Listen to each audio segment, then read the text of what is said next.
அன்பு பாசம் நட்பு கருணை அழகு குணங்கள் அமைத்தாய். அஸ்மாவுல் ஹுஸ்னாவில் மனிதனுக்கும் பகிர்ந்தாய். அன்பு பாசம் நட்பு கருணை அழகு குணங்கள் அமைத்தாய். அஸ்மாவுல் ஹுஸ்னாவில் மனிதனுக்கும் பகிர்ந்தாய். இன்ப துன்பம் இரண்டிலும் ரஹமத்தையே விரித்தாய். இன்ப துன்பம் இரண்டிலும் ரஹமத்தையே விரித்தாய்.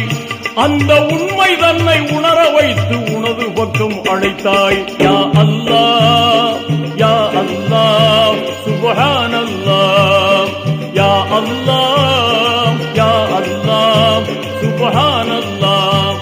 நீ கொடுத்ததற்கே நன்றி சொல்ல முடியவில்லை இன்னும். இதில் அடுத்தடுத்து